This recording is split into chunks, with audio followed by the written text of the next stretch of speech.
Apa saat teduh menurutmu?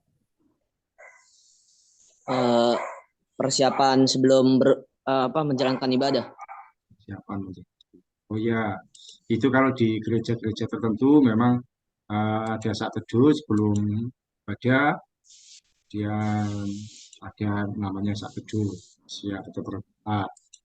Ya, tapi pada kesempatan hari ini kita akan belajar saat teduh.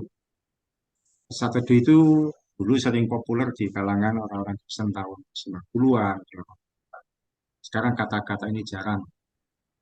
Kita akan belajar tentang saat teduh. Sebenarnya kita sudah hampir setiap hari melakukannya, kita sudah setiap hari melakukannya, tidak terlalu asing.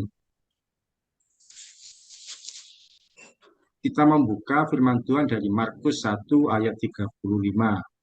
Markus 1 ayat 35, bisa dibantu baca, Nelva? Sebentar, Pak. Ya,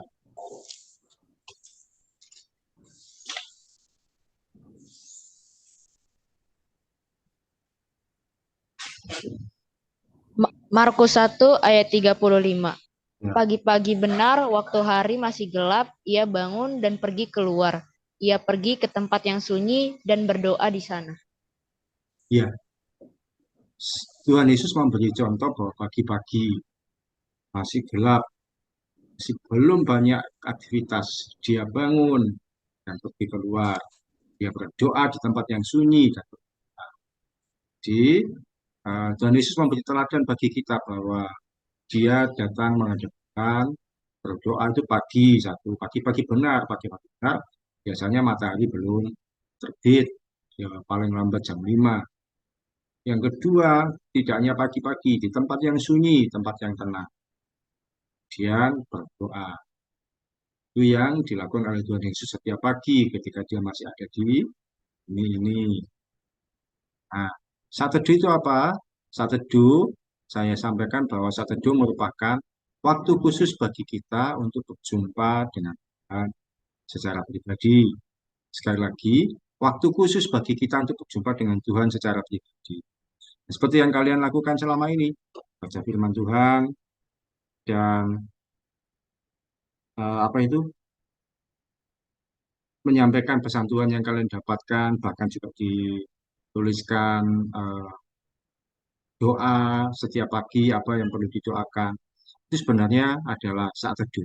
Jika kalian punya waktu untuk baca firman Tuhan setiap hari, itu adalah sebenarnya saat teduh. Ketika kita punya waktu khusus untuk bertemu dengan Tuhan secara pribadi, adalah saat teduh. Setiap orang Kristen perlu memiliki waktu khusus setiap hari untuk berjumpa dengan Tuhan secara sendiri. Perlu untuk memiliki waktu berjumpa dengan Tuhan secara sendiri. Karena apa? Ada dua jenis ibadah. Yang pertama, kita datang ibadah di gereja setiap hari, setiap minggu. Itu adalah bersama-sama. Tapi ada juga ibadah secara pribadi, yaitu kita punya waktu khusus, kita menyediakan diri untuk berjumpa dengan adalah. Jadi ada ibadah bersama, ada ibadah pribadi. Ibadah pribadi itu adalah saat seperti yang selama ini sudah kita gunakan, membaca firman Tuhan dan menyampaikan pesan Tuhan. Ketika saat teduh, kita bisa menaikkan doa kita bisa membaca firman Tuhan secara pribadi. Pernah nggak ketika kalian baca firman Tuhan itu berdoa juga buat keluarga, mama, untuk papamu, atau selama ini jarang? Sering. Pernah nggak Nerva berdoa untuk orang tua supaya Tuhan Pernah, berkati? Pak. Pernah. Pernah. Nah, kita akan buat itu lebih baik lagi untuk berikutnya. Jadi yang pertama, pengertian saat teduh yaitu waktu khusus bagi kita untuk berjumpa dengan Tuhan. Itu yang pertama. Kemudian yang kedua, yang saya mau sampaikan, kapan saat teduh sebaiknya dilaksanakan? Memang di dalam Alkitab tidak tertulis jam berapa kita harus datang pada Tuhan untuk doa. Semua waktu baik. Nah, tapi perhatikan, ini saya beri contoh beberapa hal umat Yahudi. itu kalau mengadakan sembahyang 3 kali sehari di orang Yahudi, bukan orang Kristen ya, orang Yahudi di Israel. Sembahyangnya itu 3 kali sehari, jam 9, jam 11, dan jam 3 sore. Kalau umat Islam, berapa kali dalam sehari? Ada yang tahu? Niko tahu? Orang Islam itu berapa kali dalam sehari sembahyang? Berapa Tahu kali nggak? ya? Berapa? Ada kali 2 kali ya? Tuh, bukan 2 kali. Nerva tahu berapa kali orang? Hah? 5, Pak. 5 disebut sholat 5 waktu. Mereka orang Islam kalau sembahyang atau berdoa itu 5 kali sehari. Ada namanya subuh itu pagi-pagi, terus duhur itu jam 12, asar jam 3, maghrib jam kurang lebih setengah 6, dan isya jam 7 malam. Umat Kristen gereja Ortodok, ada umat Kristen gereja Ortodok itu apa yang mereka ada di Timur Tengah, itu sembahyangnya 7 kali sehari, setiap 3 jam, jam 6, jam 9, jam 12, jam 3 sore, jam 6 juga, terus jam 9 malam saat menjelang tidur, dan tengah malam jam 12 malam. Jadi setiap 3 jam selama 7 kali sehari umat Kristen gereja Ortodok sembahyangnya 7 kali sehari. Orang Hindu setiap hari juga punya sembahyang namanya Trisandia, itu setiap pagi, siang, dan sore. Lalu bagaimana dengan jam doa kita sebagai pengikut Kristus?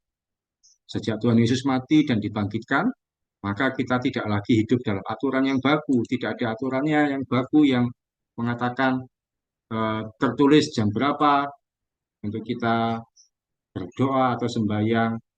Itu memang bebas, semua jam baik untuk kita datang berdoa.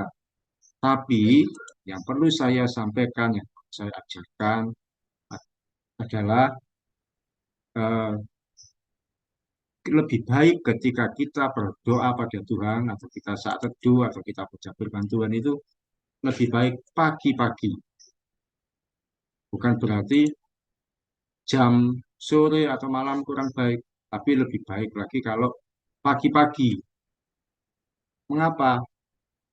Karena ketika pagi-pagi kita ini sedang menyediakan waktu untuk Tuhan, menyediakan waktu, memberi waktu yang terbaik. Pagi-pagi, firman Tuhan menuliskan pagi, pagi benar waktu hari masih gelap. Berarti itu antara jam 3 sampai jam 5. Kalau sudah jam 6 kan sudah terang. Mengapa pagi-pagi sekali kita harus datang pada Tuhan? Sebaiknya mengapa pagi? Yang pertama, ketika pagi kita tuh menyediakan waktu, bukan menyisihkan. Kalau menyisihkan itu siang hari sesempatnya kita tuh menyisihkan. Atau menyisakan. Menyisakan itu apa? Sudah capek malam baru baca buku. Tapi lebih baik pagi-pagi. Jam berapa kalian bangun? Situ lebih baik awal-awal. Tapi lebih baik lagi kalau belum banyak kesibukan. Kalau Nelva biasa bangun jam berapa pagi? Nggak nentu sih, Pak. Tapi biasanya paling lama jam setengah. Setengah 6. Ya, soalnya ini kan libur. Niku jam berapa biasanya Pak? Iya. Jam 7. Oh, jam 7. Ya ini karena masih kalian belum aktivitas sekolah masih. Di, Ya. tapi kan nantinya ketika kalian sudah mulai masuk di SMA, tentu lebih pagi. Ya, nah, saya sarankan untuk kita menyediakan waktu bagi itu. Bangunnya lebih pagi lagi. Kalau bisa jam 5 lebih baik. Mungkin setengah 6 sudah bersiap untuk sekolah. Jam 5 bangun untuk saat teduh, doa, dan baca firman Tuhan. Mengapa pagi? Satu, kita menyediakan waktu bagi. Dua, mengapa pagi? Karena ketika pagi hari kita masih dalam suasana segar dan kuat saat pagi hari. Di kita baca firman Tuhan masih fresh, pikiran kita masih tenang, masih terang, masih segar. Coba kalau kita baca firman Tuhannya atau saat teduhnya siang hari, tentu sudah kondisi tidak tenang, buru-buru, tergesa-gesa. Apalagi kalau malam hari kita baru datang pada Tuhan, maka yang ada kita jadi sudah capek, sudah lelah. Jadi, mengapa pagi? Kita menyediakan waktu bagi Tuhan yang terutama. Yang kedua, kita masih dalam suasana yang segar. Kemudian, kita akan belajar apa yang menjadi manfaat melakukan saat teduh. Mengapa sih kita harus saat teduh? Yang pertama, supaya memiliki kepekaan rohani. Coba dibaca Niko, Yesaya 50 ayat 4. Yesaya 50 ayat 4. Supaya Sebentar, Pak. ya, saya pasal 50 ayat 4.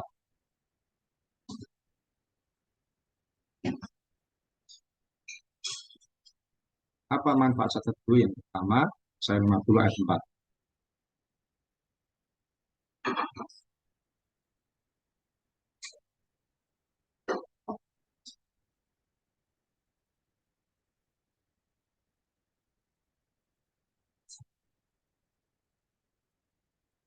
Silakan.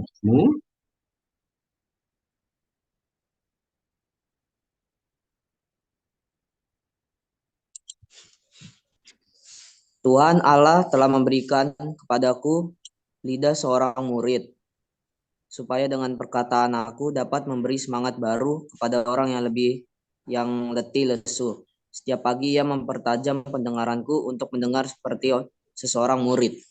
Ya, ketika pagi hari kita melakukan saat teduh, kita ini manfaatnya memiliki kepekaan rohani. Jadi, kepekaan rohani itu apa? Kita tiba-tiba dapat petunjuk dari Tuhan untuk melakukan sesuatu, untuk tidak boleh berbuat sesuatu. Kita memiliki kepekaan. Kita bisa mengerti, oh ini yang Tuhan mau, ini yang Tuhan suka. Jadi memiliki kepekaan roh. Yang pertama, mengapa kita melakukan saat teduh? Supaya memiliki kepekaan roh. Yang kedua, mengapa kita harus melakukan saat teduh? Supaya kelakuan kita terjaga dengan. Coba dibaca, minta tolong Nelva, Mazmur 119 ayat 9. Mazmur 119 ayat 9. Silakan. Mazmur 119 Dengan ayat 9. apa dengan apakah seorang muda mempertahankan kelakuannya bersih dengan menjaganya sesuai dengan firman-Mu? Ya, jadi supaya kelakuan ini kita terjaga dengan benar. Apalagi sebagai anak muda, dan banyak sekali tantangan, sekali godaan, banyak sekali situasi yang membuat kita bisa mudah jatuh dalam dosa. Ketika kita melakukan saat teduh, baca firman Tuhan setiap hari, ada peringatan-peringatan yang menjaga kelakuan kita dengan nah, mungkin masih SMP, masih aman-aman. Tapi ketika masuk SMA, semakin banyak lagi godaannya, banyak lagi tantangan dalam perkataan, dalam pikiran-pikiran kalian nantinya. Juga kelakuan kita. Karena itu ketika kita saat teduh, baca firman Tuhan mengatakan seorang muda mempertahankan kelakuannya bersih dengan benar. Yang pertama, manfaat saat teduh, memiliki kepekaan rohani. Yang kedua, menjaga kelakuan kita dengan benar. Yang ketiga, dibuka 2 Timotius 3 ayat 16. Saya akan bacakan. 2 Timotius pasal 3 ayat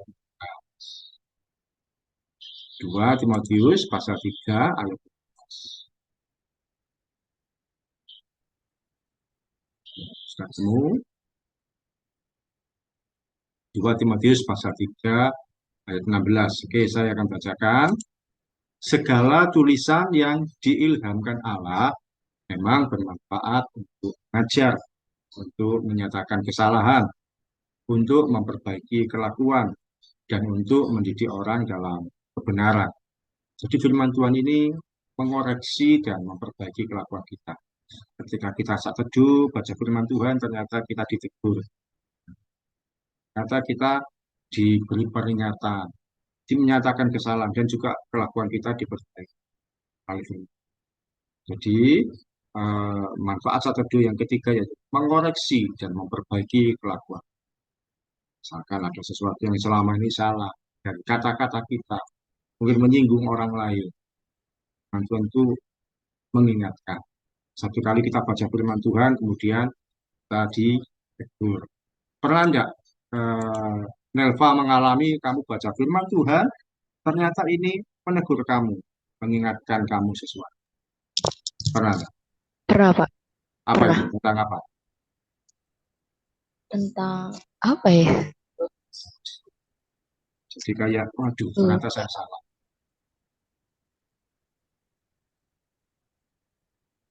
Lupa, Pak. Ada ayat ada tapi Ya, mungkin kayak pernah gitu. kalau saya sebut ayat, tapi mungkin dalam masa ini saya pernah mengalami. Kalau Oh, saya, ya, kayak dibilangnya tuh berkata kot. kata kotor. Nah,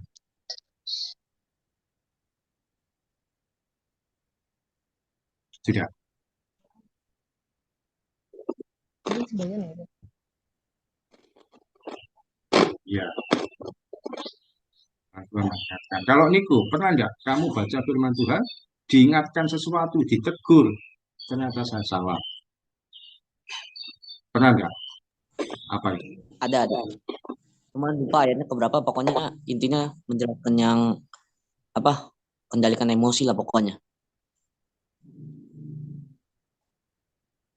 Yang di situ diingatkan, dikoreksi. Kadang-kadang saya juga begitu. Saya ini orang yang seringkali tidak sabar. Sehingga jika diingatkan satu kali baca firman Tuhan, untuk memiliki penguasaan diri, kan buah-buah itu ada. Oh ya, berarti saya kurang sabar. Kasih itu sabar. Saya masih muda kecil. Jadi diingatkan. Itu tadi manfaat saat teduh. Kemudian apa yang kita lakukan saat ketika kita saat teduh? Yang pertama, awali dengan doa dan ucapan syukur. Pagi hari awali dengan berdoa, mengucap syukur Tuhan Yesus saya bisa bangun pagi dalam keadaan sehat. Biasakan bangun pagi ketika kalian pagi-pagi sekali tidak langsung main HP, tapi Tuhan mengucap syukur saya bisa bangun pagi. Berkati orang tuaku dalam kehidupan mereka hari ini. Memberkati untuk makanan yang bisa disediakan, memberkati pekerjaan, dan apapun yang orang tuaku kerjakan juga untuk berkati masa depan saya. Pagi, kalian bisa bangun pagi, berdoa, mengucap syukur. Kemudian, ya kalau perlu boleh dengan menaikkan pujian Tuhan. Kalau tidak pun juga tidak apa-apa. Lalu baca firman Tuhan yang jadi bagian hari ini. Seperti yang kita share selama ini, usahakan dicatat bagian apa yang kalian dapatkan. Selama ini kan juga seperti itu. Mendapatkan pesan Tuhan apa yang kalian terima. Dan setelah itu ditutup dengan doa. Di saat teduh, yang pertama saya sampaikan bahwa pengertiannya adalah waktu kita bertemu dengan Tuhan secara waktu khusus untuk kita berjumpa dengan Tuhan. Misalkan jam. Nah, kalau kalian masih libur ya jam 6 lah tidak apa-apa. Jangan terlalu siang kalau juga. Yang dua, kapan saat teduh sebaiknya dilaksanakan? Lebih baik pagi-pagi, bisa jam 5. Kalau nanti sudah masuk sekolah ya pagi lah. Kalau siang atau malam sudah terlalu banyak tugas, nanti capek. Mengapa kok pagi-pagi? Karena kita menyediakan waktu bagi Tuhan, bukan menyisihkan atau menyisakan. Dan mengapa pagi-pagi pikiran kita masih fresh? Kemudian, apa yang menjadi manfaat ketika saat teduh? Kita memiliki kepekaan rohani. Dua, kita menjaga kelakuan kita dengan benar sebagai seorang yang masih muda. Dan yang ketiga, saat teduh itu apa? Mengoreksi dan memperbaiki kelakuan. Apa yang kita lakukan saat teduh? Yang pertama, berdoa dengan ucapan syukur karena masih bisa bangun, karena masih bisa mendapatkan.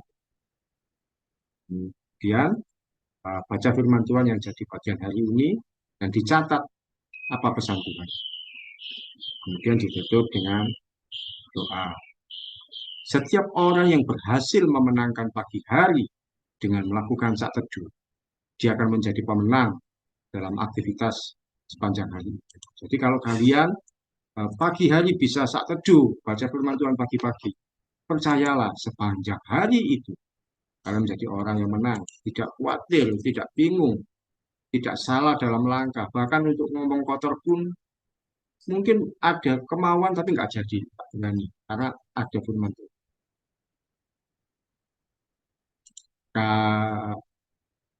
Kalau selama ini kita sudah lakukan baca Tuhan, sekarang saya ajak kalian berikutnya untuk lebih spesifik lagi begini.